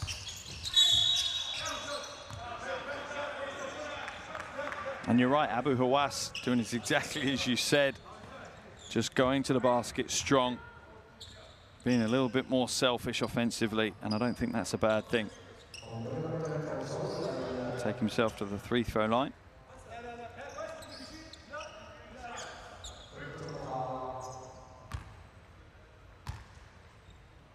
Third foul. Yeah. Jordan. Well, they've had an interesting history, that's for sure. They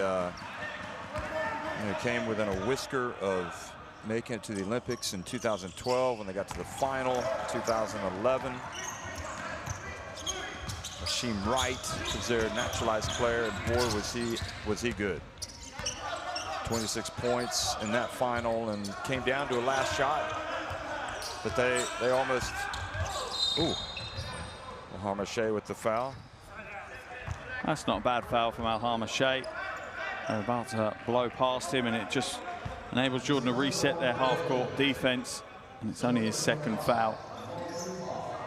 And with 5.8 seconds left in the quarter, it's not going to cause them any team foul troubles either.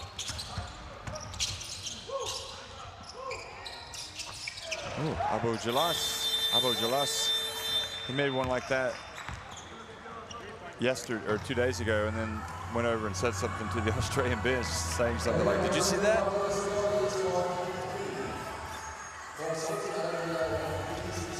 So that is 3, and right now it's all Jordan leading at 59-43, 10 minutes remaining. Let's go hard, even one more step. And Jordan are doing a great job right now. You know, both teams shooting well from outside, but Jordan 50% from inside, 9 from 12 from the free throw line, and coach Al Sous will be much happy with that third quarter. I want the men to be on this side, Sammy on this side, okay? We want strong. Shahi.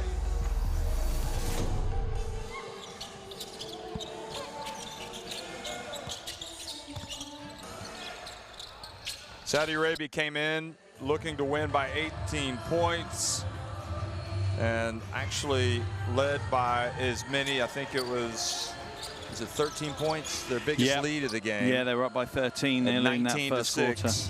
And it looked like it was game on, but just weren't able to continue.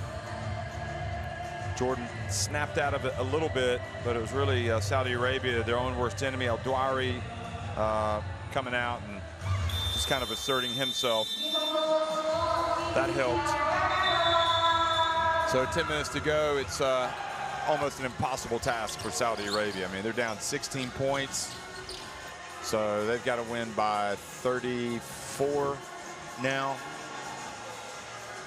I like the inclusion of almost in that sentence. The almost impossible task. Nothing's impossible. It could be almost. Yeah, I think it's verging. It's on its way to impossible, should we say. Not that we don't want you to watch, because I'm pretty sure we're going to see some pretty fun basketball here. And you often see that, you know, when the pressure comes off in these tournament situations like we'll have in this fourth quarter, players sometimes play their best basketball, you know. It's a little bit more free-flowing, they're a bit more relaxed, and some players step out in those conditions better. Same rebounds to miss. So yeah, Jordan trying to rekindle some of the magic that they had back in 2009 when they qualified for the FIBA Basketball World Cup 2010 in Turkey. Here's the turnover. And then the very next one in 2011, they made it to the final. But I think Asian basketball has gotten a little bit tougher, especially since 2017. Yeah, I think so they need to raise their game. What it feels like is those kind of smaller developing countries are really starting to raise their level. The higher levels have always been, you know, up there, very, very good. But we're seeing some of these other countries now starting to come in, starting to compete, starting to be a lot more competitive against the bigger teams. And we've seen it, you know. Yes, we've seen some blowout games, but within those games, we've seen phases where the underdogs have been truly competitive, have controlled the game, have, you know, imposed themselves on the game. And Asian basketball is looking healthy right now. There's Hussein knocking down another one.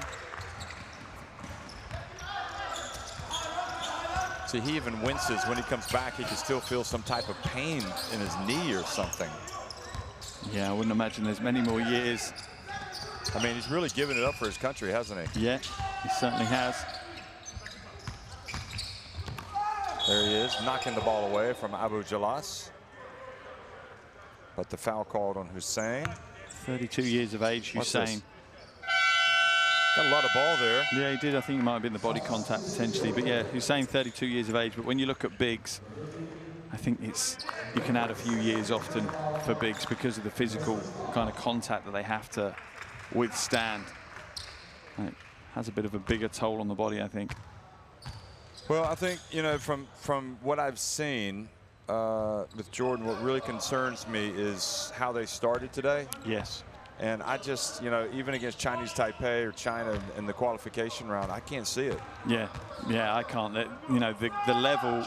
Because they almost didn't beat Indonesia. Yeah, the level from group stage to the next stage is going to move up. You might even be playing similar teams, but they know how much is at stake now, so they can't afford that slow start. The thing that also concerned me was they didn't listen to their coach quick enough. Yeah, there was that. That's a worry.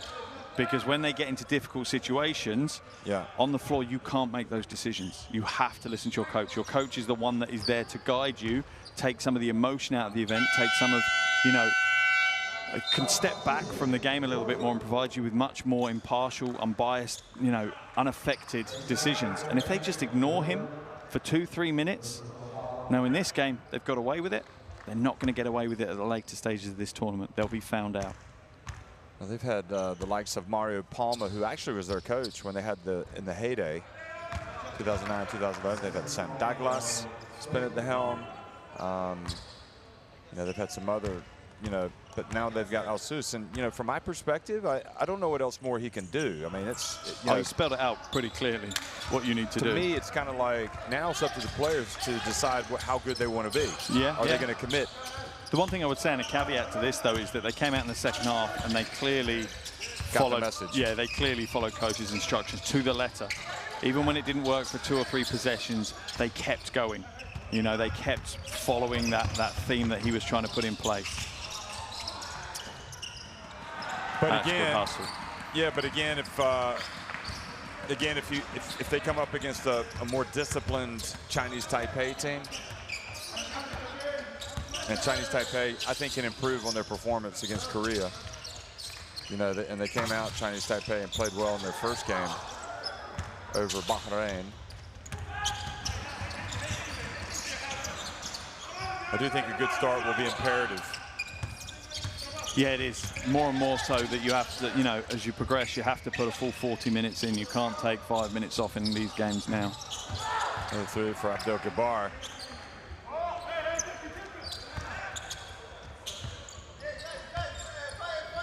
$13 points for him. I'm sure Coach Al-Sous now sits in that position that we saw Korea in earlier, just hoping that he doesn't see any players pick up injuries now. He's clearly resting some of the bigger stars, and I wouldn't imagine we'll see them again in the fourth quarter. But yeah, Coach Al-Sous now still wants to keep pushing, wants to open up an even bigger lead if he can, but I'm sure he's also aware of how this game and where this game sits within their priorities for the next week.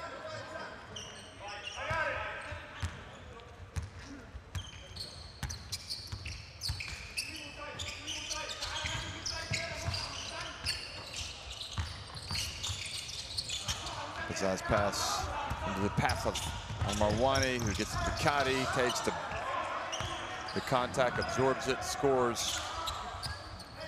Yeah, unbelievably, first field goal of the game for Kadi. He's definitely high energy, but he's not a big scorer.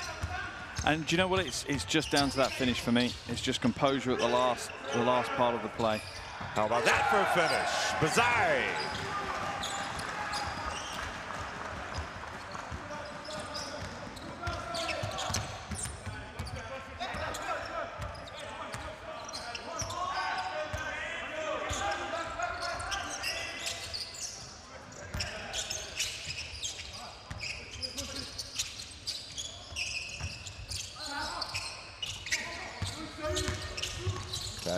Into the corner, and it's good. And I like this from Saudi Arabia. You know, they're determined to bow out, you know, with a little bit of grace and dignity, putting some intensity into the last few minutes. Foul's going to be called, I think, on Kadi.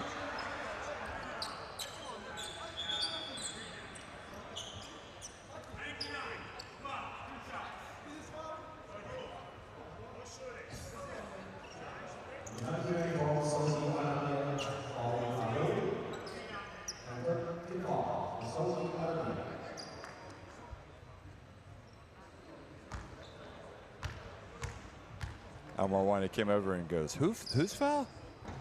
And then he said, Caddy. And he goes, come on, bro. Yeah, I love that. But this is the way to talk to the officials, not in the heat of the moment that we've seen. You know, Al-Mawani's now standing there having a composed conversation, still arguing the case, probably it's a futile endeavor, but it's not going to help him today. No, absolutely not. But if he wants to have the conversation, at least it's a calm one at the right moment.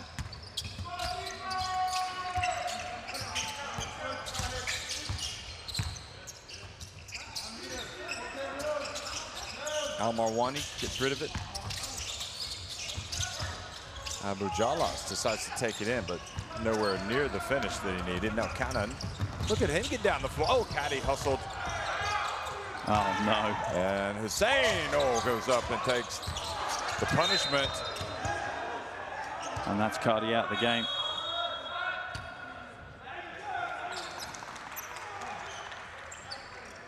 Pretty sure Hussein got smacked. Yeah, I think he got hit by 3 separate players. They did, to be fair to Saudi Arabia, they did look relatively straight up. They weren't flying in, but unusual not for Hussein not to get the call, but he didn't complain. He just looked at the ref and went, foul? Yeah. Nope, no foul. And Kadi picks up his 5th, and he's out the game. That's the end of his tournament. Not a great way for him to bow out. Just 3 points, 2 assists and a rebound. He played with so much energy on day one. Yeah, he looked very bright on that first game. Just couldn't finish, couldn't score. Abbas. 12th rebound for Al-Mawani now. He's really tried his hardest for his team. It's been important that he has, though, with the absences that they've had. Oh, nice drive by Abdel.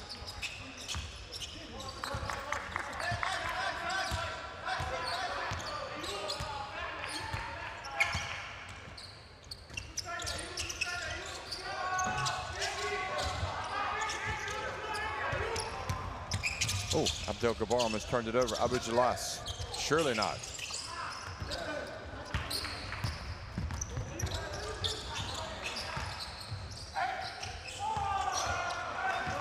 And they're letting him play now. It's fine with me, just let him go.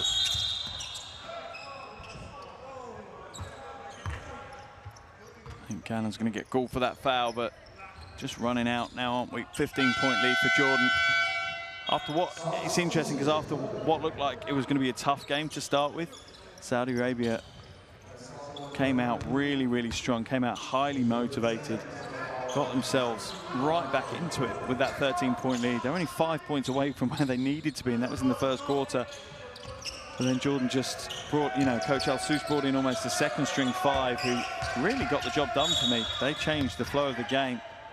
They followed his instructions, and then in this second half, we saw the starters, the stars, the superstars for Jordan come back in, and they just pushed it even further. Interesting, Abu Wazane has just come in.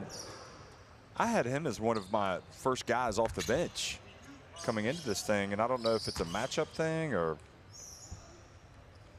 if he's falling in the pecking order. I mean, he didn't play well when he came in the other day. I don't know if that has something to do with it. Potentially, he's only played under 7 minutes a game, so he clearly is way down the rotation right now. But you kind of almost step back from that and say, is that a comment on him, or is that more a comment on the people that are above him? There is some real talent and real experience sitting above him in the rotation, but yeah, I agree with you. You expect to see him play more than 7 minutes in a game, and today he's only going to play, what, 4? Just over 4 minutes? Yeah. He's definitely a player that can get you a lot of hard points. Here is the ball going out of bounds. What's the turnover number right now on Saudi Arabia? So I think that moves them to, yeah, their 10th turnover. That's not nearly as bad as what he usually is. Yeah, they've been averaging 15.5 turnovers a game across their first 2 games.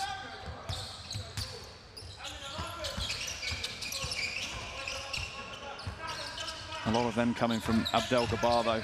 He's had 5 turnovers a game.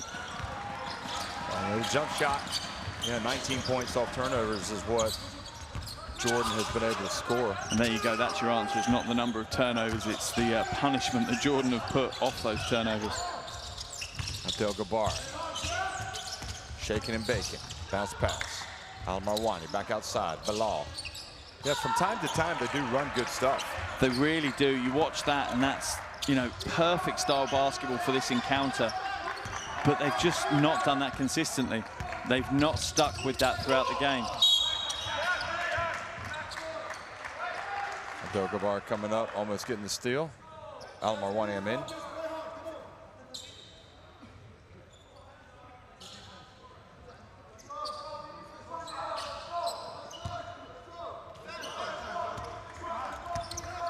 And Jordan will be happy because this was, you know, they were coming into the game as heavy favourites.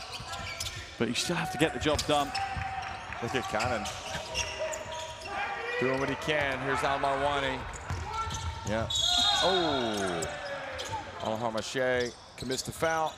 So only free throws for Saudi Arabia, but it stops the clock. And the coach wants an unsportsmanlike. Yeah, and the official is looking around for the other officials to see what their opinion is and whether it's unsportsmanlike or not. No, they're going to say regulation, but then they're going to review, yeah. My initial response is no. Oh, okay. You're jumping off the fence. Just on that highlight that I just saw, but could be wrong. See Lucas arrived next to Nicola there on the graphics. See him? Yeah. The dynamic duo. Getting ready for the big games. Oh, yeah, that's an unsportsmanlike. Yeah, that is. Times 10. Yeah. Marche, sorry. See, when you get that angle, it's obvious. Yeah, both hands as well. It's not even like it's just one hand that's an unsportsmanlike. Australia, Indonesia tipping off at 5:30 local time here in Jakarta. That's in an hour's time.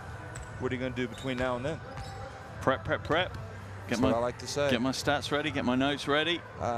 Get my thoughts aligned to those two teams. You were always known as a preppy. Wearing the loafers, the penny loafers, the pink shirt. Yep, unsportsmanlike foul, as expected.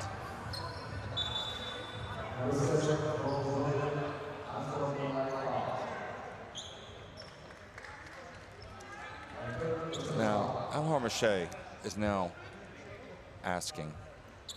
He doesn't need to ask, he knows. Oh, he knows how to play the game of basketball. He knows what he's done. He knows what he should have done differently. You know, he was asking for the, I think what he was trying to indicate to the official is, but I was moving backwards. And what I would indicate to him was his arms weren't. His arms were swinging wildly. And this was going to be my next thing, is that Saudi Arabia not going to take advantage of this. They're going to miss their free throws. They have. It's funny. They, you know, like I said, you know, they've been the #1 free throw shooting team. They haven't got to the line very many times. They were 16 from 18 prior to today's game. They're now 6 from 12 in today's game. So, you know, they're not a great free throw shooting team today, but not much has gone their way outside of that first quarter. They've had glimmers of the potential that they can show and the level they can play at, but some of the finishing just hasn't been quite up to standard. No, it's just not consistent. Oh, Bilal drives in, misses everything. Now, Al-Marwani, what's he looking for? He's got a right little smile on his face as he comes back up the floor, though. Okay, Jordan want to call a timeout to discuss something? Maybe they want to run a late game situation, take advantage. It's 2.5 minutes. You know, they're now going to have several days rest before their quarterfinal. So it's an opportunity of 2.5 minutes of competitive basketball for him to try and run something. I want it with the pass. So the four-man, go out. Even with a pick, or you just go out, okay? Let's just go out. Pop, pass, hand off, we go, set the pick. Hamash pop. If they have that pass, we have it. If not, we catch here. If you have the shot, Sami or Hindi, shoot it. If not, avoid it. Pick. No, let's do this.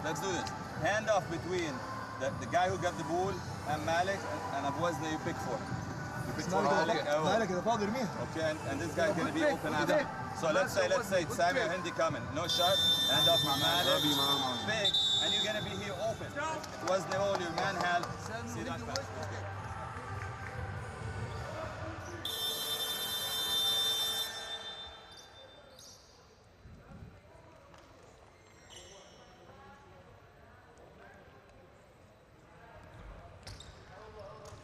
I'm going to sit down next to you for a minute, if you don't mind.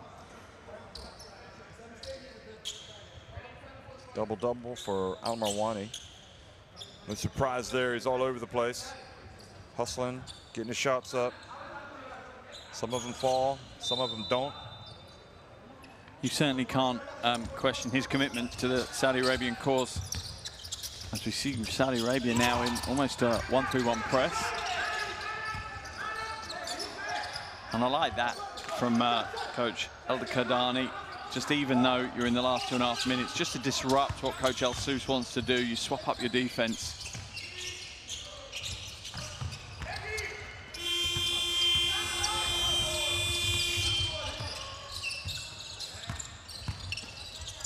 Lovely footwork. But once again, the finish wasn't there for Al-Hassawi, but Al-Marwani there scoops it up, gets himself some more points, so he can't complain. So basically, we know that Saudi Arabia are not going to win this. Well, there's a 10-point deficit. Maybe I'm saying that too early. As we see Al-Dweri come back into the game and Abu Hawass, I'd say you're not saying it too early. What I was going to say is, if Jordan win, we know that Saudi Arabia are eliminated. But if Jordan and Australia win, then Jordan finished second behind Australia. Yep. Indonesia third. Yep. And if Jordan win, which looks highly likely. Yep. An Indonesia win. Indonesia will need to win by 14 points or more to finish first. Yeah. So it's already hard enough to beat Australia, but to beat them by 14, that's a big ask. Yeah, it truly is. Yeah, it truly is a big ask.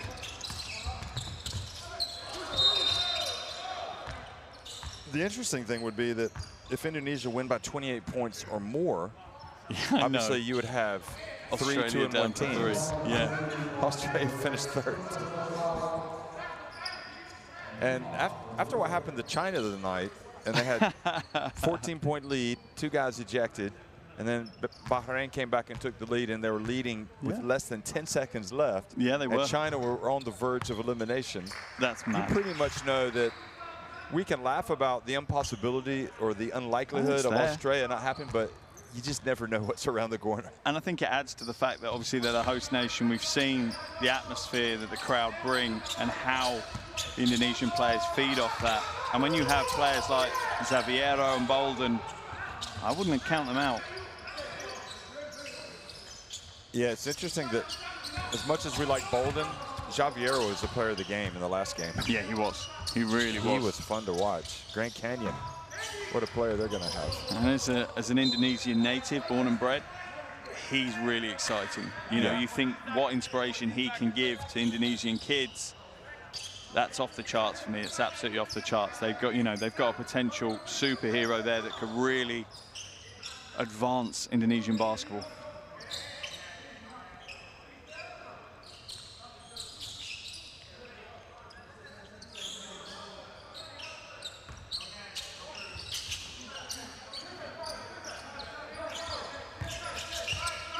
Coming up on the 1-minute mark here. And Dwight goes in, and boy, does he put the Saudi on the poster. You feel kind of bad for Al-Hawsawi. He'll be a bit naive. He'll be having nightmares for weeks on that one. He'll just have Al-Dwari's face coming at him in his dreams. That's a huge poster.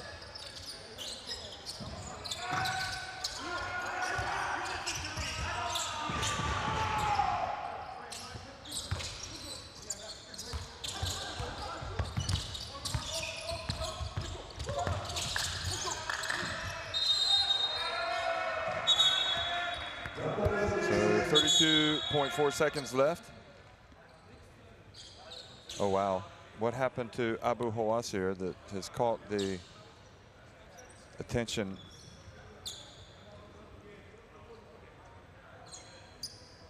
I wish I could see that again.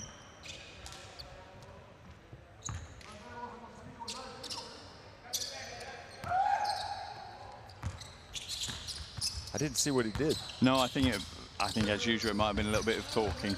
Okay. Well, Abu Hawas got ejected in the. He got a couple of technicals, I think it was, or unsportsmanlike in the technical, and it was ejected. And Jordan's win over Indonesia. Maybe that's the comment at the end. And you know how the officials are playing this one in this tournament, so. What I would like to know is why were they both looking up at us? Yeah, I know. I don't know if they were asking if we saw the replay for our opinion. I ducked behind the monitor. I'm not going to lie.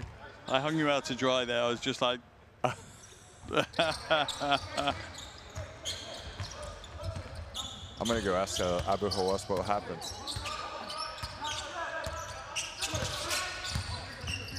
Abdel Gabar.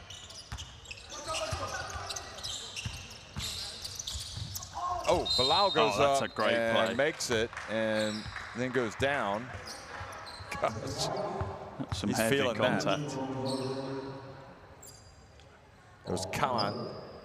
It wasn't a bad foul at all, really, but it wasn't a bad foul. It was Bilal's just a strong play. And Bilal's not really built like a Mack truck, is he? No, he's not. And Cannon is. He's maybe undersized, but he is strong. And this is what we needed to see from Saudi Arabia throughout the game. It's another example of a great drive to the basket, but this time, Bilal gets the score, and many times they just haven't. Well, that's it, folks. The final seconds ticking off the clock, And Jordan did what they had to do to clinch their spot in the qualifications for the quarterfinals. And depending on what happens in the next game, maybe even first place, though I think it's unlikely that they would go first. It's looking like they're going to be second. Anyway, Jordan 74, Saudi Arabia at 64. Saudi Arabia are eliminated.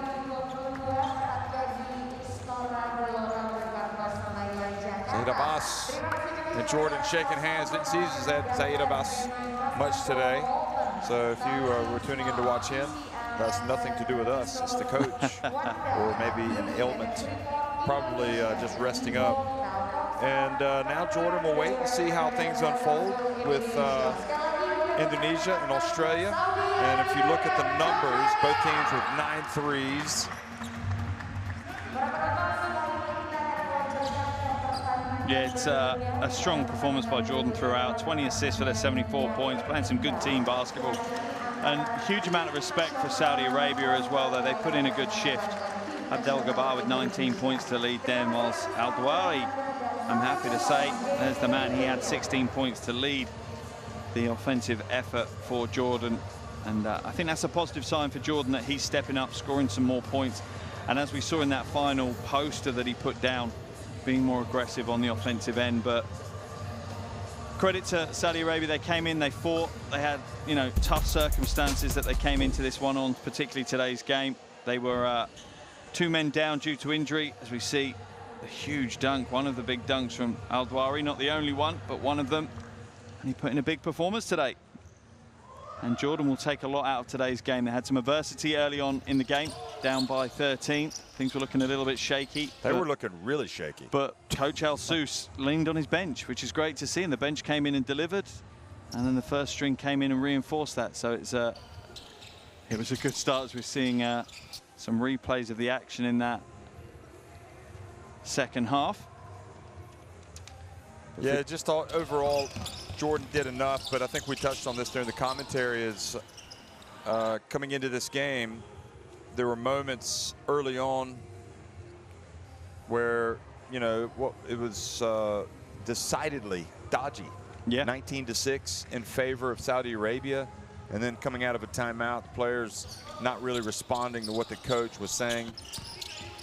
And they just need to pick it up a notch. You know, at all levels, they've got to be ready. I'm not saying they weren't ready today, but clearly they got to perform better at the start of the game, because a slow start like that against a good team is going to cost them. Yeah, I think they were a little bit complacent, if I'm honest. It felt, because they knew how much of a win, how much of a gap that Saudi Arabia wanted, that they were a little bit slack in those early stages, and they had to wake up pretty quick. Thankfully for Jordan, they did. Obviously, they look forward now.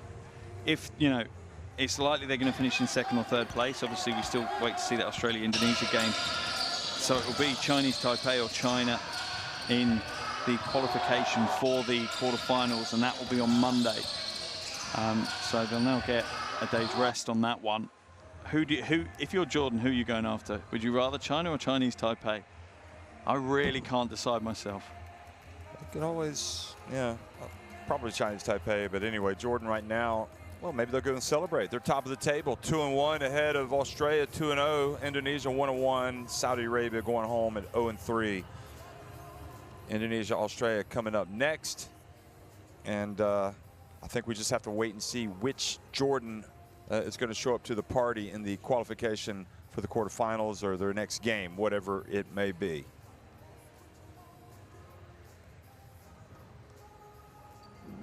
So Saudi Arabia, they came hoping to end the run of Jordan. They had to win by 18. To do that, they actually got up by double digits early, but they weren't able to press home that advantage. Instead, Jordan came back and took care of business. Jordan win it.